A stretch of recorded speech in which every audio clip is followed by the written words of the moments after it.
Muchísimas gracias, ha sido muy amable. Vamos a presentar un libro que es una rareza, porque es una rareza para dos tipos de personas, seguramente para los salesianos y seguramente también para los magos. ¿Por qué? Porque efectivamente, como tú bien has dicho, el patrono de los magos españoles, y no españoles, porque primero fue en Argentina donde fue patrono de los magos, es Don Bosco, Juan Bosco. Pero si preguntamos a la mayor parte de los magos qué tipo de magia hacía Don Bosco, pues no tienen ni la más remota idea. Y tal como he podido leer en el libro de Juanqui, pues también los grandes estudiosos de Don Bosco salesianos, pues muchas veces ponen en entredicho incluso que se dedicara a la magia, o repiten pues algunos datos que no son muy seguros, ¿no? Porque forman parte pues de lo que contaban las gentes en aquella época. Y ya sabemos que cuando alguien hace un juego de magia, una cosa es lo que percibe en ese momento y otro lo que se queda impreso en su mente, y normalmente suele engrandecer aquello que ha visto, deformarlo y cambiarlo, y a medida que pasa el tiempo, el juego que vio en algún tiempo y impresionó, pues todavía es más impresionante y tiene muchísima más fuerza. Incluso en el próximo número de la revista Maese Coral, que hacemos de historia de la magia, hay un artículo fantástico de un profesor universitario argentino sobre este tema, sobre cómo se percibe o se recuerda la magia por parte de las gentes, y cómo generalmente siempre se construye una leyenda a partir de aquello que se ha visto y percibido. Don Bosco fue nombrado en España patrono de los magos, fundamentalmente por la labor que hizo un sacerdote en principio escolapio, pero que luego dejó de ser escolapio y sí, un sacerdote que no sé cómo se llama, secular, ¿no? Diocesano, y figuró en el primer congreso que se hizo de magia después de la Guerra Civil, en los años 50 y algo, no recuerdo si es el 53 me parece, sí, pues propuso esto, y desde entonces pues ha sido así. Entonces a partir de ahora los magos van a tener la oportunidad de saber exactamente qué magia hacía Don Bosco, porque una de las partes que tiene un interés extraordinario en este libro es que hace un estudio minucioso de los juegos, de aquellos que se le atribuyen, de aquellos que él considera que realmente hacía, en qué consistían, cuáles pueden ser las técnicas que empleaba. Un juego de magia se puede hacer de muchas maneras, y Juanqui ha hecho un trabajo en ese sentido excepcional, y hoy en día podemos contar más o menos, o sea, podríamos, si rodáramos una película sobre este aspecto de Don Bosco, pues posiblemente podríamos hacer una sección de una sesión de magia absolutamente completa.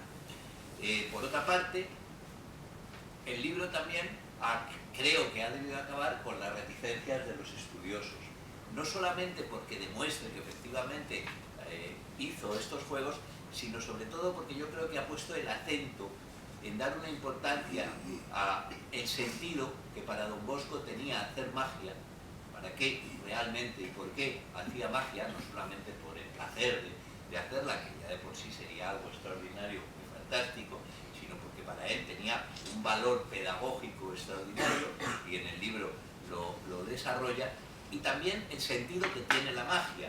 O sea, la magia como actividad artística en aquel momento era una disciplina artística bastante nueva, porque durante muchos años fue lo que yo llamo el arte sin nombre, es decir, que la magia digamos, se producía dentro de un contexto muy distinto, dentro de aquellas sociedades en donde imperaba el pensamiento mágico. Pues el efecto mágico no es igual que se produce en nuestras sociedades actuales. Actualmente, digamos que la magia se dirige a personas que normalmente ya están formadas dentro de un planteamiento muy racional, etcétera, etcétera, y entonces cuando ven un juego de magia ven algo que realmente lo ven con sus propios ojos, lo aprecian con sus sentidos. No es que les hayan dado ningún tipo de pócima por la cual se encuentren en un estado de alteración de la conciencia que les hace ver cosas que no existen. No, si un mago hace un juego y cambia de pronto el color de una carta, la carta es azul y se convierte en roja, efectivamente eso lo perciben y lo ven. Pero su mente racional dice, eso no es posible. Por eso la magia que hacen o que hacemos los ilusionistas actuales es una magia que va dirigida a provocar esa sensación en las gentes, la sensación de un imposible. He visto algo, no sé cómo ha podido suceder, pero lo he percibido y lo he visto de verdad. Es, por lo tanto, una disciplina que se basa en un conocimiento muy estricto de la percepción, de cómo modificar, alterar y cambiar la percepción. Frente a lo que se suele pensar generalmente que tiene un fundamento en la habilidad, no es así. Hay muchos magos que no tienen habilidad ninguna y son excelentes magos. Los fundamentos son sobre todo psicológicos, un conocimiento profundo de la psicología, de la percepción, es lo que permite a los magos realmente cambiarla, alterarla y modificar la percepción de las gentes. Es curioso cómo en nuestro idioma la palabra ilusión tiene un significado distinto a otros idiomas. En casi todos los idiomas, ilusión es algo que no tiene entidad real, que o es un engaño a veces, y otras veces es una quimera, algo que no tiene entidad real. El filósofo Julián Marías, reflexionando sobre esta palabra, descubrió que en nuestra lengua, a partir del romanticismo, ilusión tiene una acepción positiva, vinculada al entusiasmo y a la realización proyectiva del deseo. Estoy ilusionado para hacer tal cosa. Esto no existe en otros idiomas. Y, naturalmente, los que se han interesado en este tema de la ilusión, como el filósofo francés Rosset, consideran que lo ilusorio no es un error, sino que es la proyección improbable de un deseo. Un planteamiento que está en la entraña del arte de los ilusionistas. Si sustituimos improbable por imposible, pues seguramente esta sería una aceptable definición del arte de los creadores de ilusiones y de aquellos que han ejercido el ilusionismo como Don Bosco. Muchas gracias.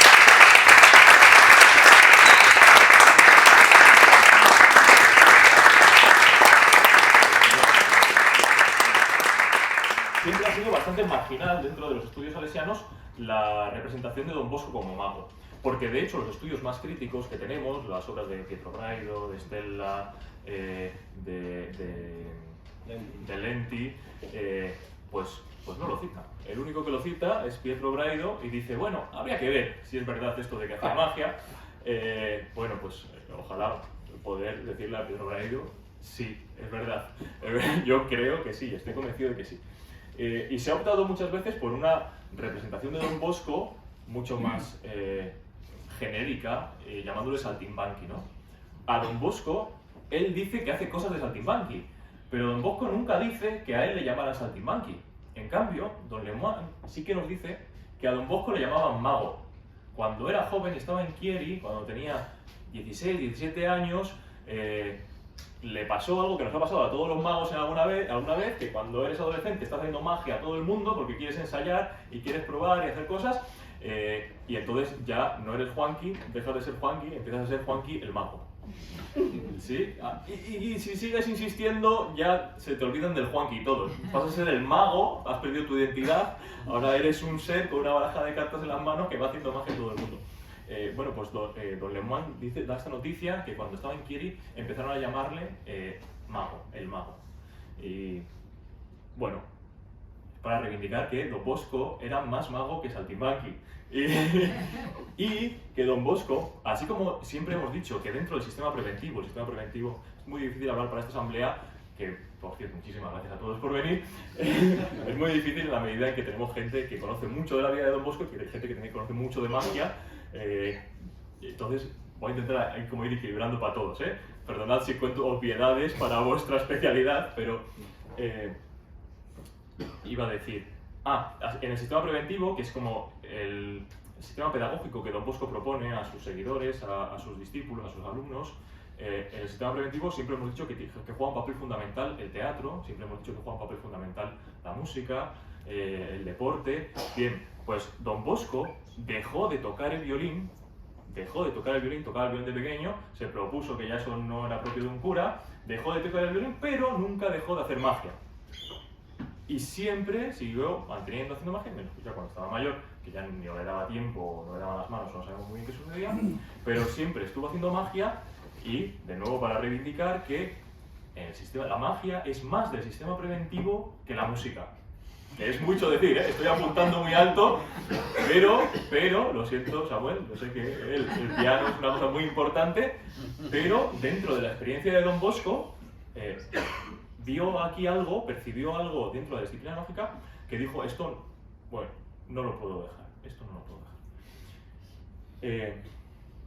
Bueno, ¿y qué magia hacía Don Bosco? Don Bosco nació en Ibecchi, que es un pueblo al norte de Italia, en Turín, cerca de Turín. Un pueblo, bueno, era 4 casas, muy rural, una situación muy rural, en 1815. Y él mismo nos dice que aprendió magia en las ferias. Se ve obligado a excusar a su madre, dice, pero mi madre me dejaba, pero bueno, porque las ferias no eran tan escandalosas como pueden ser ahora. Esto lo cuenta en su autobiografía, que le llama Las Memorias del Oratorio. Y esto es una imagen de una feria de la época. Esto es 1826, es el grabado. Es en Francia, pero bueno, podemos suponer que en la zona del Piamonte, pues, podría ser muy similar, ¿no? Y aquí encontramos los personajes que eran habituales en una feria. Podéis encontrar gente haciendo cabriolas, el pino, gente tocando. Estos señores del medio, no sé si los conocéis, son i Cavadenti, que son los que se dedicaban a sacar muelas a la gente. Don Bosco también tiene una anécdota curiosa con estos señores. Y a la izquierda de todo podemos encontrar al prestigiador, al ilusionista. Mago no era la palabra más común para designarles todavía. Está haciendo el juego de los cubiletes. Es el famoso juego de los cubiletes. Entonces, si Don Bosco aprendió magia en las ferias, ¿qué juego iba a hacer? Por los cubiletes. Los cubiletes. Ese es el juego básico que hacía. Es el juego que más hacía y que más, yo creo, le gustaba, con el que más disfrutaba y con el que más, el que mayor pericia llegó a alcanzar. Este cuadro me parece muy bonito. Ojalá hacer Photoshop y meter ahí a un Don Bosco de 11 años, que es cuando cuenta que empezó a hacer con sus amiguitos allí en el pueblo, pues juegos. Yo creo que la escena tuvo que ser muy similar a esto, pues con niños reunidos en un verano, con algunos padres que van a acompañarles, que no tienen mucho trabajo, y Don Bosco que pone una mesita y hace el juego de los cubiletes. Él dice en su autobiografía, Las Memorias del Oratorio, ¿os lo podéis creer? Con 11 años hacía el juego de los cubiletes. El salto mortal, la golondrina, caminaba con las manos, caminaba, saltaba y avanzaba sobre la cuerda como un saltimbanqui de profesión. Dice, como un saltimbanqui, pero no le llamaban saltimbanqui. A este árbol ataba una cuerda, después una mesita con la bolsa, una alfombra por tierra para hacer los otros encima y después ceñirme la bolsa, comer las monedas para ir a recogerlas en la punta de la nariz de unos y otros. Bien, pues este es el juego que más, el primer juego que Don Bosco empezó a hacer. Era normal en aquella época empezar a practicar la magia, de la misma manera que ahora si un niño quiere empezar a hacer magia, lo que hace es comprarse una baraja, un libro, ver un vídeo de YouTube y empezar a practicar juegos de cartas. En aquella época se empezaba a hacer magia con el juego de los cubiletes. Era el juego de magia por excelencia. ¿Lo queréis ver? Bueno, vamos allá. Se utilizan 3 cubiletes como estos, mis manos temblorosas. Los cubiletes, bien, son un poco particulares los cubiletes, sí, este en concreto, porque atraviesa al otro y este, espera, atraviesa también, ¿no? No, es un efecto óptico, me parece. Luego también, además de los cubiletes, se utilizan 3 bolitas, aquí guardadas, 3 bolitas como esas que podéis ver aquí y como estas que podéis ver aquí.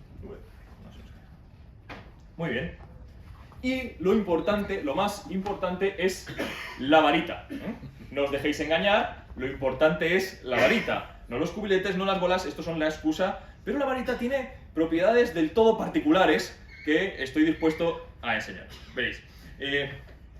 Podemos ir recogiendo las bolas y con un pase de varita como este, ¡pum!, conseguir que vayan desapareciendo. La siguiente de las pelotitas, pues, nos llega la varita, con el pase de varita podemos conseguir que vayan desapareciendo. Y la última de las bolas, con el pase de varita, que realmente está ahí, es el pase de varita, el que consigue que las bolas desaparezcan y se vengan debajo de los cubiletes. ¡Tarán!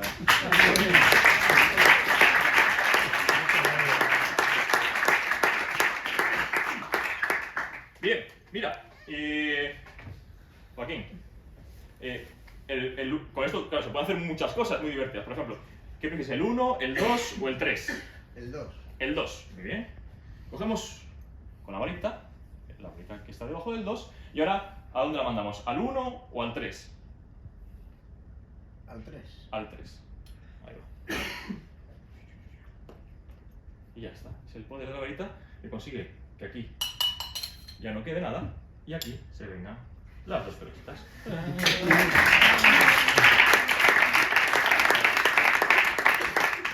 qué hubiera sucedido si hubieras escogido el 1? Pues lo mismo, podemos coger, que lo veis visiblemente, y ¡pum!, que viajen. Aquí las dos, estos. Que quedan así en este. Bien. Bien, alguno empezará a sospechar. Bueno, claro, lo que está sucediendo aquí es que seguro que los cubiletes tienen alguna especie de agujerito por debajo que consigue, al soltar, que atraviesen los cubiletes. No es eso, es mucho más curioso, es el poder de la varita. Es la varita lo que consigue que estas cosas sucedan. Veréis, vamos a hacerlo así. Dejamos una de las bolitas debajo de los cubiletes para conseguir que con la varita, para las dos a la vez, viaje. Y aquí ya no queda nada. Eso es. Y aquí se vienen las tres bolitas. Ahí está.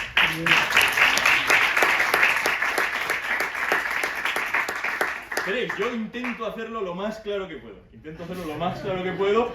Pero realmente es complicado. Estamos en una época que nos cuesta, tenemos todos un déficit de atención muy grande. Dicen que son los móviles, yo no sé lo que sucede, pero claro, el caso es que tres bolitas igual son demasiado, ¿verdad? Vamos a intentar quitar una de cada lado para hacerlo solo con la del medio. Sí, de tal manera que nos quedará aquí pues una bolita que va a ser la que haya que seguir, ¿de acuerdo? Sin embargo, ¿os habéis fijado aquí que todavía se os ha quedado una pelotita? Es un poco extraño. Hay que estar atentos. Esto os lo puedo explicar un poquito, como estamos así entre amigos. En época de Don Bosco lo que hacían era lo que se llama como una falsa tomada, una falsa acogida. Se hace como que se coge la pelotita, pero en verdad no. Se hace como que se coge la pelotita, pero en verdad no. Se queda en la mano. Entonces, claro, con esto consigues el efecto de que al irse así a guardar la pelotita, cuando vienes aquí la sueltas así desde el y parece que sale del cubilete. Pero en verdad, ¿se entiende? Ahora ya no, ahora ya hemos evolucionado, los magos nos lo curramos, vamos pensando y hemos dicho, ¿para qué hacer eso si tenemos la varita? Entonces puedes llevar realmente la pelota debajo al bolsillo, llevártela realmente, y es el toque de varita el que consigue que aquí se vengan las tres pelotitas, eso es.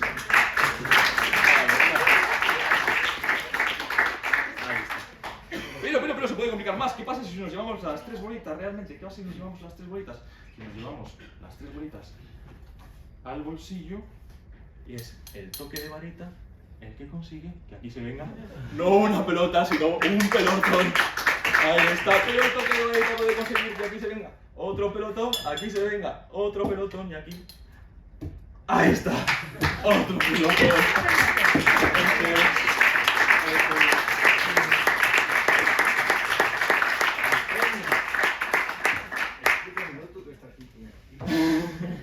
Bueno, muy bien. Pues este es el juego que Don Bosco más hacía, el que más le gustaba y aquel que mejor se le daba. aquel que mejor se le daba. De hecho, nos da una pista más adelante.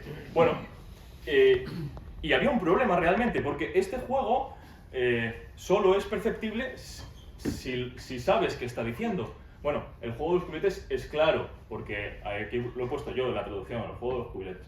Pero aquí abajo dice, después ceñirme la bolsa, no se entiende qué es. ¿Qué significa ceñirme la bolsa?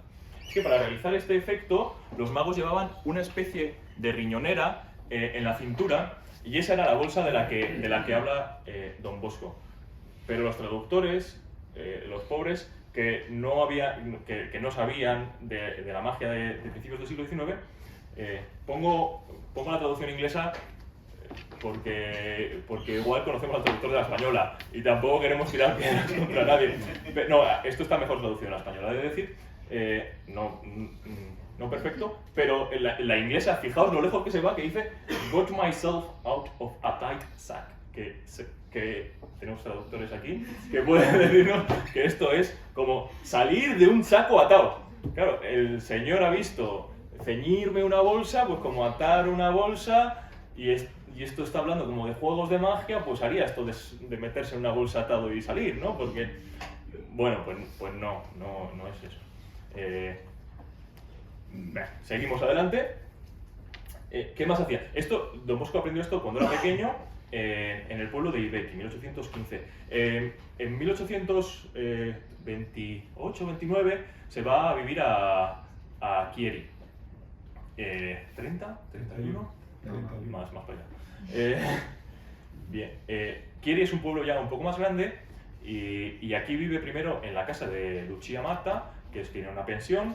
Después pasa un tiempo viviendo en un bar, en el Café Pianta, allí debajo de una escalera, una cosa así muy precaria.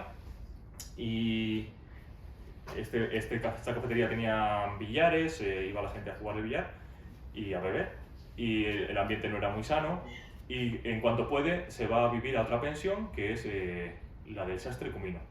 Este hombre dice que era un amante de las bromas, dice Don Bosco, y Don Bosco yo creo que aquí en Chieri aprendió mucho. Mientras que antes había aprendido viendo a los magos de la calle, viendo la magia de las ferias, aquí yo intuyo que leyó algún libro, por el tipo de juegos que hace, que pasan a ser de otro cariz, de otro calado. Bueno, dice que una de las bromas que le gastó al Sastre Cumino, dice así en su autobiografía. Un día había preparado el sastre, con mucho cuidado, una gelatina con un pollo para agasajar a sus pensionados por el día de su santo. Era el santo del Sastre Cumino, dice, pues hoy comemos bien. Y llevó a la mesa el plato, pero al destaparlo, saltó fuera un gallo que aleteando cantaba de 1000 modos. Esto era un juego de magia que se hacía, un poco cruel, pero aquí tenemos una representación de la misma broma hecha en Cambridge, en una residencia de estudiantes de Cambridge. Y bueno, efectivamente la gente va a pinchar el pavo y el pavo salta vivo y montando un desastre, el caos absoluto. Es bastante sencillo de realizar, pero no es apto para espíritus sensibles. Requiere básicamente coger al pavo, drogarle para que se duerma. Te explican los libros de magia cómo drogar a un pavo para que se duerma, desplumarle mientras sigue vivo, y luego ya entran las variaciones. Hay quien opta por untarle yema de huevo y meterlo un poquito al horno para que se tueste como lo justo, que parezca que está hecho, pero que no se muera.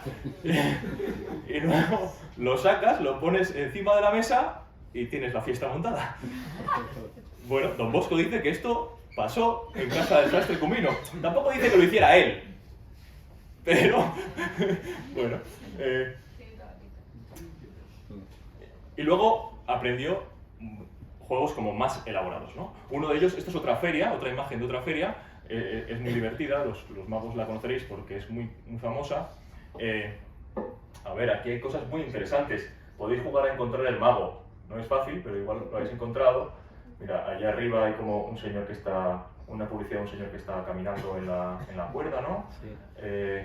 Está anunciando también el drama de Judith y Holoferne.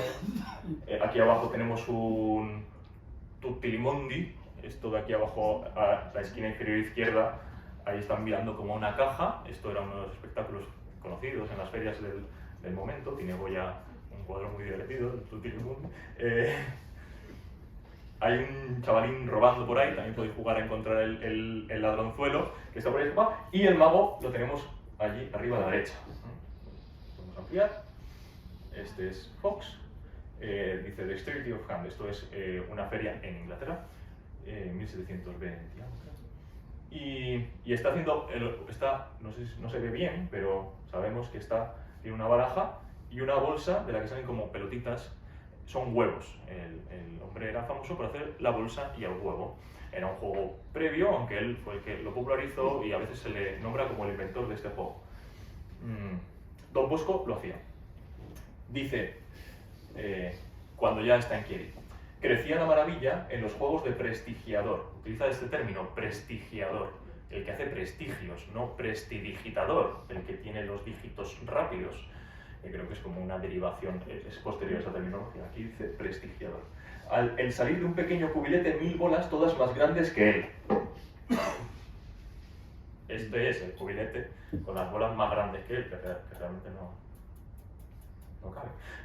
Este es ese juego, cuando él dice salir de un cubilete, 1000 bolas, hombre, no eran 1000, sacaría 4 o 5, no 1000, exagera, pero bueno. Pero era normal el pérula ahí, ¿no? De una pequeña bolsa sacar 1000 huevos, pues tampoco eran 1000, sacaría 8, 9, 10, no sé. Eran cosas que dejaban a todos boquiabiertos. Bien. Pensaba hacer la bolsa y el huevo, porque es un juego que alguno me habréis visto hacer, porque lo hago mucho, pero lo he perdido. Estaba en la habitación y no lo encontré, pero bueno. Y sigue. Cuando después me veían recoger pelotas de la punta de la nariz de los asistentes, adivinar el dinero que otro tenía en el bolsillo, cuando tan solo con el tacto de los dedos se reducían a polvo monedas de cualquier metal. Os hacía aparecer a toda la audiencia con un aspecto horrible y hasta sin cabezas.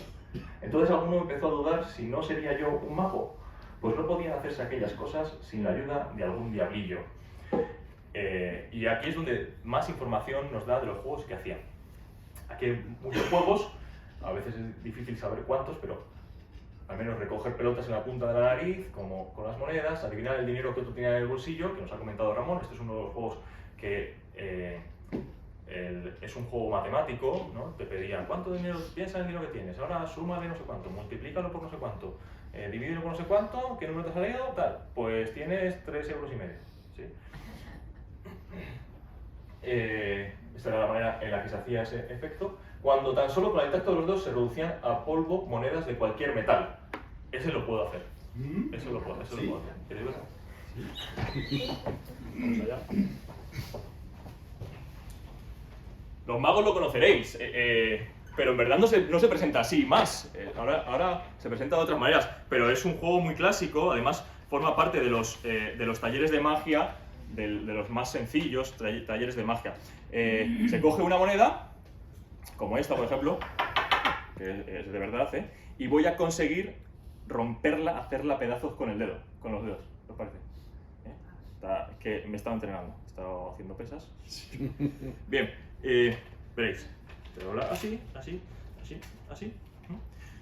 y solo apretando y con el tacto de los dedos voy a conseguir que la moneda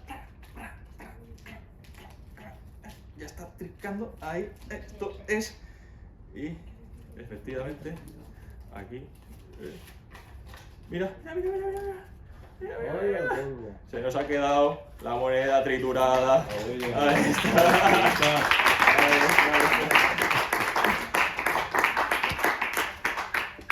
Bien, esta era la forma popular de hacer este juego, ¿no? Después sabemos que Robert Houdin propone soluciones un poco más elaboradas, sin utilizar un folio, pero mantiene la misma presentación, esto de conseguir que una moneda se desmaterialice, ¿no? En polvo. Y el juego favorito, dice, se hacía aparecer a toda la audiencia con un aspecto horrible y hasta sin cabezas. Vamos a ver. ¿Estáis dispuestos a aparecer con un aspecto horrible y hasta sin cabezas? Esto es un problema. Este también es una cosa curiosa, que esta, la traducción española está traducido tal cual, porque el hombre que lo tradujo sabía italiano, pero yo creo que no sabía lo que significaba, porque nadie, quiero decir, ¿qué es esto, no? La traducción inglesa, otra vez, mi amigo inglés, le costó un poco más. Lo tradujo como una frase hecha, ¿no? Or when they watched me crush coins to dust between my fingers, my audiences got frightened and even lost their heads. Como la gente se volvía loca y hasta perdía la cabeza. Lo tradujeron como una frase hecha. Pero nos vamos a los libros de la época y aquí dice modo de hacer aparecer las caras como difuntos. Y otro dice, para que los que están en una sala aparezcan sin cabeza ni manos. Y luego lo explica. ¿Queréis ver la explicación? Se rompe el secreto, pero bueno. Luego los tenéis que callar, no se puede decir nada. Bueno, ahí está. Tómese una sartén. ¿Cómo hacer aparecer las caras como difuntos? Tómese una sartén, póngase en ella un poco de estopa y se empapará con agua ardiente que sea buena, la aguardiente. Y se tirará un poco de sal común y así preparado se pega a fuego y se va pasando por delante de los concurrentes que aparecen las caras de difuntos y es cosa que causa mucha risa. Para que aparezcan sin cabeza y sin manos, tómese azufre vivo y oro pimiente muy molido.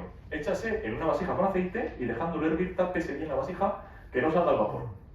Cuando quiera alguno ver el efecto, al tiempo de encender esta composición, aprieta los ojos con los dedos y verá todos los circunstantes sin cabezas ni manos. O sea, aprieta los ojos con los dedos y verá. Pero esto es de paso, se han de apagar todas las luces de la sala. O sea, apagamos las luces, vosotros os ponéis todos así, apretáis fuerte y cuando abriros, pues no se ven las cabezas. Yo lo he intentado, he estado tiempo, ahora mismo el baño de mi habitación parece el laboratorio de un alquimista. He conseguido algo, os puedo enseñar un poquito, ¿vale? Tenemos que apagar las luces, yo no sé si podemos apagar las luces y os enseño un poquito de lo que se ve. Esto es una vela normal y con una vela normal vosotros podéis apreciar que esto es amarillo, rojo, naranja y azul. ¿Sí? ¿Se aprecia? Sí. Sin embargo, una vela no está muy logrado. Podéis probarlo en vuestra casa, niños, no probéis esto en la casa. Sin embargo, con una vela de sal o de bicarbonato, se debería ser más difícil distinguir los colores, ¿vale? No sé si aparezco como muerto. No tengo mucha cara de muerto, ¿no? No. Bueno, lo hemos intentado, era difícil. El efecto es ese, el resultado deja bastante que desear, es cierto. Pero se hacía de alguna manera. Es simplemente que en la vela, en vez de echar parafina o aceite, se echa alcohol con bicarbonato sódico o con sal. Sale un poquito mejor, creo, con bicarbonato sódico. La llama que produce eso es una llama de sodio y entonces tiene un espectro en el visible solo en el naranja. Entonces todo lo que ves se ve en naranja. Tenemos aquí gente que sabe mucho de física. Todo lo que ves se ve en naranja. No sé si habéis estado alguna vez en los pueblos, todavía hay algunos pueblos que conservan las lámparas de sodio a baja presión, que realmente dan una sensación muy extraña, que tú lo ves todo como en sepia.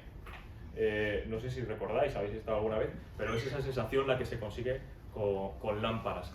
Yo he estado buscando para aquí una lámpara de sodio, pero ya no se venden, es muy difícil encontrarlas, solo se consiguen de segunda mano, y realmente da una sensación a la vista muy extraña de que no es normal, porque ves todo monocolor, no eres capaz de distinguir los colores. Y ese era el efecto que Bosco hacía. Y es uno de los efectos que empezaron a decir, uy, va, pues este no tendrá la ayuda de algún diablillo. Y ahí viene la escena con el canónigo, con el Curcio.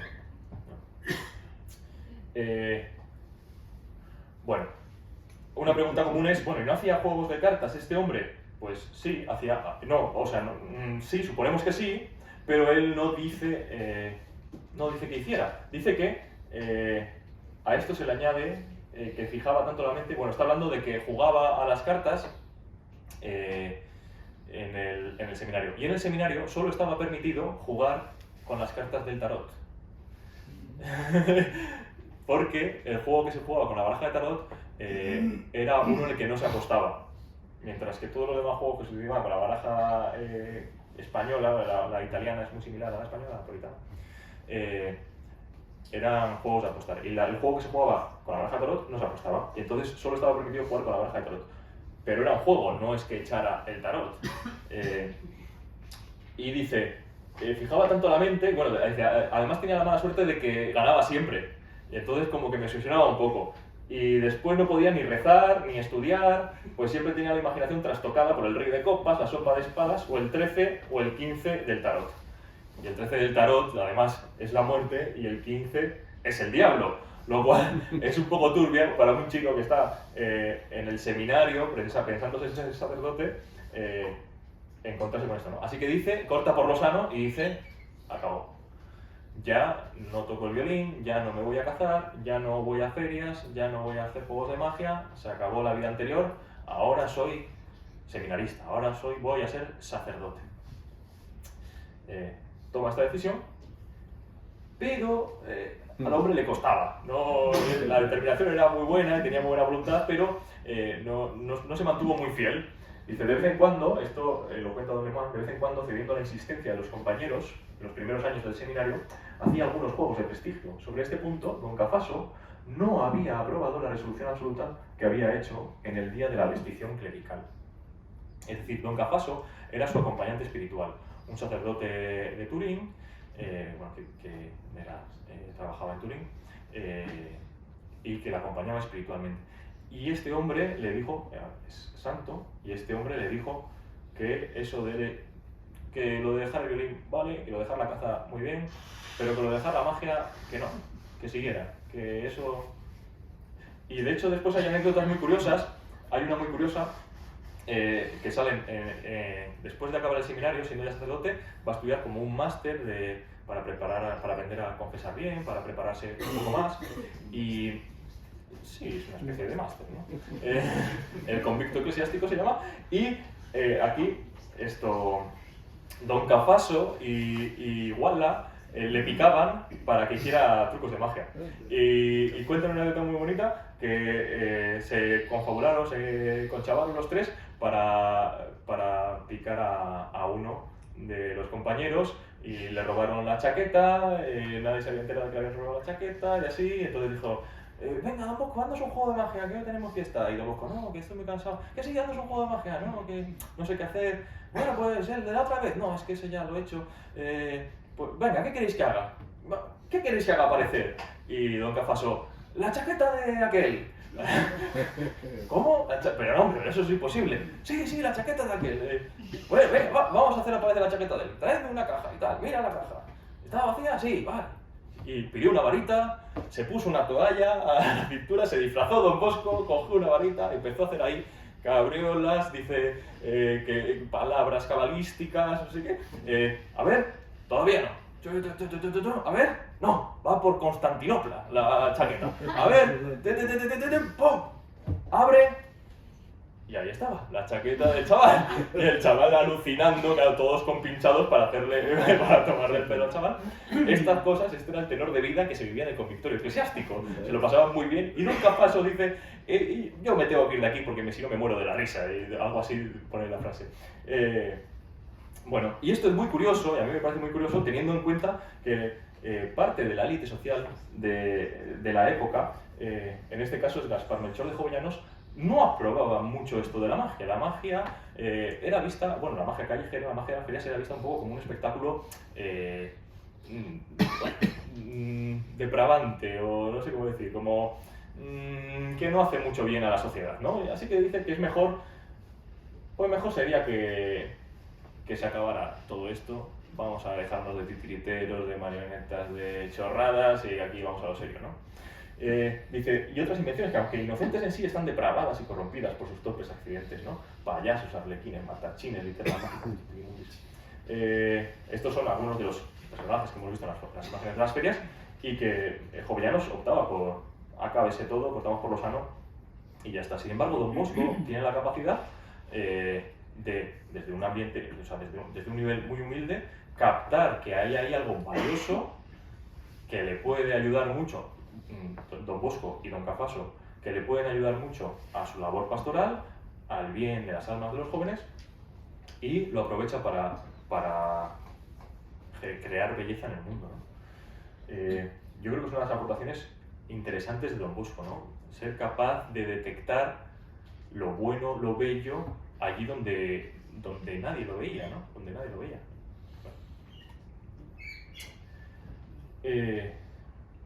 ¿Esto por qué lo puse? Bueno, aquí se le ve la bolsa a nuestro amigo, la bolsa famosa que se ponían para hacer los cubiletes, ¿verdad? Y... bueno, esto era la anécdota de los cubiletes del convictorio. Y Don Bosco llega un momento que deja de hacer magia. Cuando monta el oratorio, Don Bosco, en los años 40 del siglo XIX, empieza a reunir chavales en su casa los domingos para que no estén tascandileando por la calle. Turín, en aquella época, había mucha inmigración de lo rural a la ciudad y los chavales llegaban con una mano detrás y una delante, sin nadie que les pudiera coger, ganaban un poquillo de dinero en las fábricas y los domingos, ¿qué hacían? Pues gastárselo en lo que buenamente podían, que no solía ser las opciones de ocio más sanas que había disponibles. Y entonces Don Bosco los domingos empieza a reunir a estos chavales, les propone juegos, a veces nos cuenta que hacía algunos juegos de magia en ocasiones especiales, sobre todo los cubiletes, y luego esto se va institucionalizando cada vez más, empieza a coger chicos que se quedan a dormir, empieza a montar talleres para que aprendan un oficio, empieza a montar escuelas para que se saquen los títulos correspondientes y va aumentando su obra y va perdiendo, va dejando de tener tiempo para dedicarle a la magia. Pero sigue como esa afición, dice de hecho, ¿no? Esto es un testimonio de unos amigos suyos, esto es como el año 60 y mucho, y dice que escucharon a Don Bosco decir, necesitaría, Don Bosco cansado, con todas tantas tareas, dice, necesitaría dar un largo paseo, ya sea con los adultos de la casa, del oratorio, o con los jóvenes. Además, mientras que ese ejercicio producto del movimiento sería ventajoso para mi salud, podría charlar con mis amigos de tantas y tantas cosas. Más aún, para aligerar mi mente oprimida con tantas preocupaciones, preferiría pasar todo el tiempo de esparcimiento con mis hijitos, para divertirles haciendo el juego de los cubiletes, el de la varita y otros similares. Pero es mucho el trabajo que tenemos entre manos. Además, el paseo más bello y el juego que más me gustaría sería el de poder conducir a 10.000 jóvenes al paraíso. O sea que Don Bosco lo que necesita son unas vacaciones, eso está clarísimo, llega un momento que está reventado, y para él las vacaciones es irse al pueblo con mis amigos y estar haciendo los cubiletes. Ese sería el descanso para Don Bosco. Así que realmente la magia, yo creo, estoy convencido de que a Don Bosco le gustaba la magia, no lo hizo solo como herramienta educativa, como, bueno, esto es muy bueno, me lo apropio. No, le enamoró de pequeño y luego descubrió la belleza que tenía y la utilidad que tenía ahí para los jóvenes, ¿no? Y fue como un pequeño amor entre tantos amores que tuvo, que mantuvo hasta sus últimos tiempos. Una prueba última de esto ya se acabó, una prueba última de este amor que tenía por la magia, vamos a dejar esto así de fondo, es la redacción de las propias memorias del oratorio. Entre el 73 y el 75 escribe su autobiografía y los datos que nos da de los juegos de magia son más fiables y más congruentes con la magia que se hacía en la época que lo que después la bibliografía divulgativa le ha atribuido a Don Bosco. Es decir, que Don Bosco conocía suficiente magia y se acordaba suficientemente de la magia como para ser fiel en las descripciones que nos transmite en su autobiografía. Y luego pues hay 1000 anécdotas más que están distribuidas por el libro, que espero que os guste, y muchas gracias. por venir. Estoy encantado de veros las caras a todos. Y nada, muchísimas gracias.